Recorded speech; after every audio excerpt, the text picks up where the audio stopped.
नमस्कार दर्शकों, स्वागत है आपका हमारे YouTube चैनल पे। आज की वीडियो में हम वृश्चिक राशि के लिए अक्टूबर, नवंबर और दिसंबर 3 महीने के लिए बात करेंगे। क्या बेहतर संभावनाएं इन 3 महीनों में आपके लिए बन रही है, क्योंकि कुछ ऐसे परिवर्तन और ग्रहों की कुछ ऐसी स्थिति बन रही है इन 3 महीनों में जो बहुत सारे अच्छे बदलाव आपके जीवन में ला सकती है, बहुत सारी अच्छी चीज़ें आपके जीवन में कर सकती है। हाँ, एक दो बातें हैं जिसका आपको ध्यान रखना है, वो भी मैं बताऊंगा। वीडियो काफ़ी इंपॉर्टेंट रहेगी, आप लास्ट तक देखिएगा, क्योंकि एक एक चीज़ को हम ठीक से क्लियर करने की कोशिश करेंगे। देखिए, अगर मैं 3 महीनों की बात करूं तो सबसे पहले बात करते हैं स्वास्थ्य की। मंगल आपका 1 अक्टूबर से 20 अक्टूबर तक मिथुन राशि में रहेंगे और फिर 20 अक्टूबर के बाद 21 अक्टूबर से 31 दिसंबर तक ये कर्क राशि में चले जाएंगे।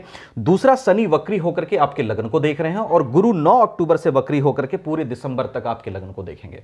देखिए, 1 अक्टूबर से 20 अक्टूबर तक मंगल का यहां होना, थोड़ा सा स्वास्थ्य का ध्यान रखिएगा, चोट चपेट हल्का फल्का लग सकता है, तो थोड़ा सावधानी से गाड़ी वगैरह चलाइएगा। बाकी स्थिति ठीक है, क्योंकि 21 अक्टूबर से पूरे दिसंबर तक मंगल यहां रहेंगे, जो कि भाग्य के लिए भी अच्छा है। और सबसे बड़ी बात है, गुरु 9 अक्टूबर से बकरी होकर के आपके लग्न को देख रहे हैं। शनि निश्चित रूप से लग्न को देख करके थोड़ा डिप्रेशन, थोड़ा एंजाइटी आपके लिए क्रिएट कर रहे हैं, थोड़ी सी स्थिति क्रिटिकल कर रहे हैं स्वास्थ्य को लेकर के। लेकिन गुरु चूंकि 9 अक्टूबर से यहां वक्री होंगे और पूरे दिसंबर तक वक्री रहेंगे, आगे भी दिसंबर के बाद भी ये वक्री रहेंगे, तो गुरु की ये जो दृष्टि है ये बैलेंस करेगी चीजों को। और गुरु वैसे भी बैलेंस कर रहे हैं अपनी दृष्टि से, लेकिन वक्री जब ये होंगे तो इनका प्रभाव और बढ़ेगा। तो जो स्वास्थ्य संबंधी समस्याएं या परेशानी आ रही हैं उसको गुरु कम करेंगे और कम करते हुए आपके लिए नजर आ रहे हैं।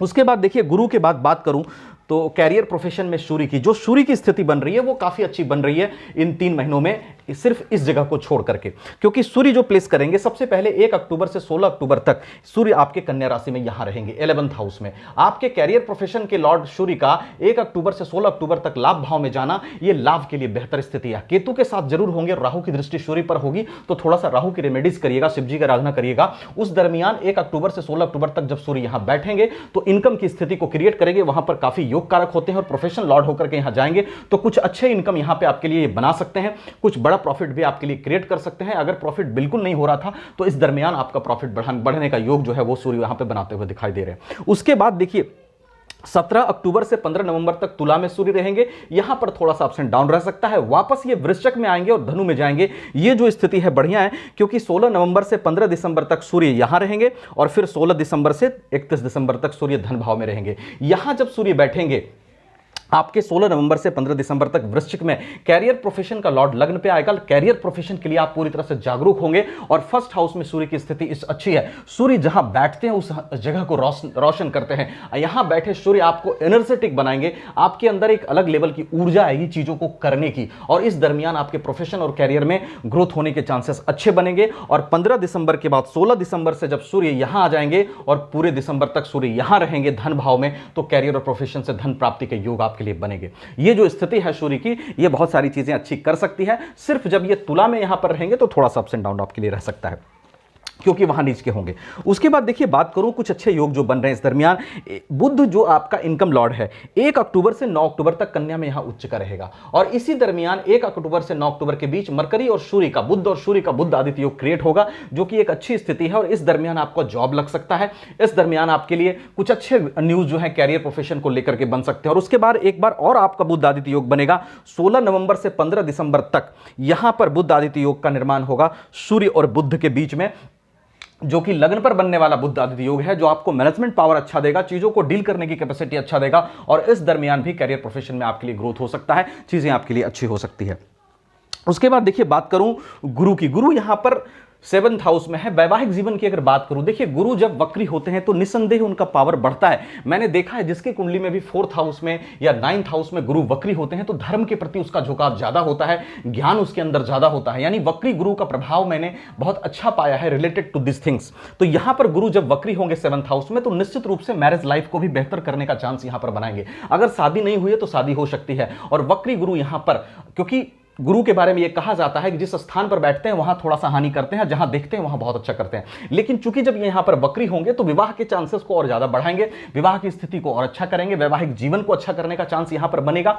साथ ही गुरु की दृष्टि आय भाव, लग्न भाव और उसके साथ साथ 3rd हाउस पर बनेगी। तो ये 3 दृष्टि से इनकम को बढ़ाने के चांस गुरु बनाएंगे वक्रत्व काल में, और आपके स्वास्थ्य में भी बेहतर करने की कोशिश करेंगे। और आपके 3rd हाउस में भी इनकी दृष्टि जो है वो थोड़ा सा संबंधों को बेहतर करेगी पब्लिक डीलिंग में आपके साथ। तो ये सब चीजें गुरु जो है वो बेहतर करते हुए दिखाई दे रहे हैं। अब देखिए थोड़ा सा जो ध्यान रखना है, ये सब चीजें तो आपके लिए अच्छी है जो कि मुझे 3 महीने में दिखाई दे रही है, जो अच्छे रिजल्ट्स आपके लिए कर सकती है, बहुत अच्छी संभावनाएं बना रही हैं सूर्य की स्थिति और गुरु की स्थिति और बुध की कुछ स्थिति से। लेकिन जिन जगहों पर थोड़ा सा आपको ध्यान रखना चाहिए उस पर भी हम बात करेंगे। पहली चीज जो आपको ध्यान रखना है, देखिए शनिदेव 4th हाउस में बैठ करके ढैया चला रहे हैं।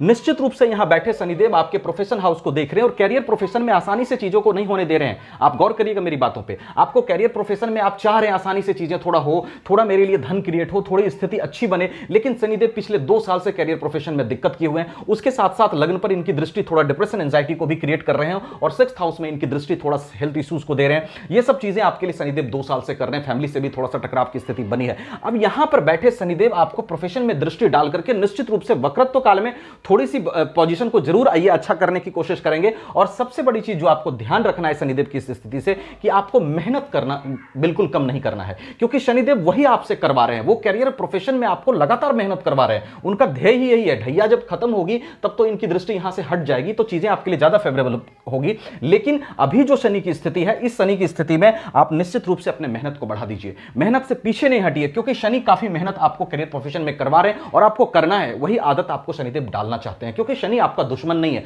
वो आपको कुछ ऐसी अच्छे हैबिट्स में लेकर जाना चाहते हैं जिससे ढैया के बाद आपके लिए अच्छी हो चीजें। तो ये 30 पहला ध्यान रखिएगा कि मेहनत आप ज्यादा से ज्यादा कीजिए। दूसरी चीज देखिए, राहु 5th हाउस में बैठकर भाग्य भाव को देख रहा है और कुछ स्थिति में सूर्य को भी देखेगा। जब सूर्य यहां होंगे, जब सूर्य यहां होंगे तब भी देखेगा। तो राहु की स्थिति थोड़ी सी, राहु के लिए आप रेमेडीज करिएगा, क्योंकि राहु थोड़ी बहुत दिक्कतें आपके लिए क्रिएट कर सकता है या कर रहा है अपने दृष्टि से सूर्य को या फिर भाग्य भाव को। तो राहु की रेमेडीज के लिए आप शिव जी की आराधना करिएगा। ये राहु और शनि 2 ग्रह की आप रेमेडीज करते रहना, हनुमान जी की, शिव जी की आराधना करते रहना, और उसके बाद जो स्थिति आपकी बन रही है उससे आप लाभ उठाइएगा। देखिए अगर आप वृश्चिक राशि के हैं तो निश्चित रूप से कहना चाहूंगा कि आपके अंदर जो एनर्जी लेवल है वो कमाल का है। ऐसे लोग जीवन में बहुत बड़ा करने की ताकत रखते हैं, लेकिन कई बार इनकी जो एनर्जी होती है ऐसे डायरेक्शन में चली जाती है। अगर आप पुराने दर्शक हैं तो पहले भी मेरे से ये चीज सुन चुके होंगे, लेकिन मैं फिर से बता दूं, कई बार अपनी एनर्जी को ये ऐसे डायरेक्शन में शिफ्ट कर देते हैं जहां कोई फायदा नहीं होता। कहने का मतलब वैसे तो दिल के साफ और बड़े अच्छे होते हैं, लेकिन कई बार जब इनका टकराव होता है लोगों से, लोग इनको अच्छा नहीं फील होते हैं, तो इनका जो गुस्सा होता है या इनके अंदर जो बदले की भावना होती है वो थोड़ा सा ज्यादा आ जाती है।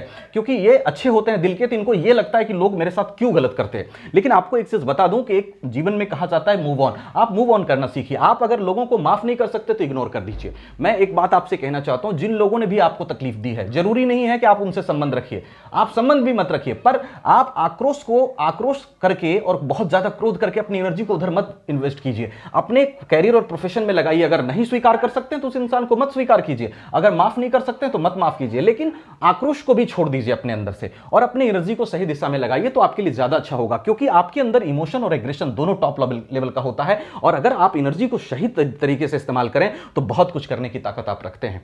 शनिदेव आपको मांझते हैं, नो डाउट इन दैट, बहुत सारे कष्ट देते हैं, लेकिन मकसद सिर्फ इतना होता है कि आपके जीवन को बेहतर किया जाए। क्योंकि शनिदेव भी जानते हैं वृश्चिक राशि एक अच्छी राशि है और शनिदेव प्यार करते हैं आपसे। आपका 3rd हाउस के लॉर्ड बनते हैं, 4th हाउस के लॉर्ड बनते हैं। 3rd हाउस का लॉर्ड बनकर बहुत सारा कष्ट देते हैं, लेकिन 4th हाउस के सुख भाव के भी लॉर्ड होते हैं। तो अगर आप शनिदेव को समझ पाए, इनकी ये को समझ पाए, इनकी रचना को समझ पाए, इनके जो इनका प्लानिंग है उसको समझ पाए, तो शनिदेव 4th हाउस के लॉर्ड होकर के बहुत कुछ अच्छा भी वृश्चिक राशि को देते हैं। हाँ, समय आने पे देते, 35 के एज के बाद मैंने इनको देते देखा। तो इस चीज को थोड़ा सा समझिएगा, घबराना भी नहीं है, परेशान भी नहीं होना। और इसके साथ साथ देखिए, ये जो मैंने बताया ये पूरा गोचर आधारित व्यवस्था के अंदर बताया जो स्थिति बन रही है, और गोचर आधारित व्यवस्था के साथ साथ आपकी कुंडली में 9 ग्रह की प्लेसमेंट कैसी है, आपका महादशा किसका चल रहा है, अंतरदशा किसका चल रहा है, नौमांश में ग्रहों की स्थिति क्या है, षटबल में स्थिति क्या है, बहुत सारी चीजों पे आपका प्रेडिक्शन निर्भर करता है, बहुत सारी चीजों पे आने वाला समय निर्भर करता है। तो कंप्लीट इंफॉर्मेशन के लिए, या आप अगर ज्यादा प्रॉब्लम में हो तो अपनी कुंडली भी एक बार जरूर दिखाइएगा। अगर आप हमसे दिखाना चाहें, वीडियो डिस्क्रिप्शन में व्हाट्सएप नंबर मिल जाएगा, कहीं और दिखाना चाहें तो वहां भी दिखा सकते हैं। वीडियो अच्छी लगी हो तो लाइक शेयर करके चैनल को सब्सक्राइब कर लीजिएगा। Thank you so much.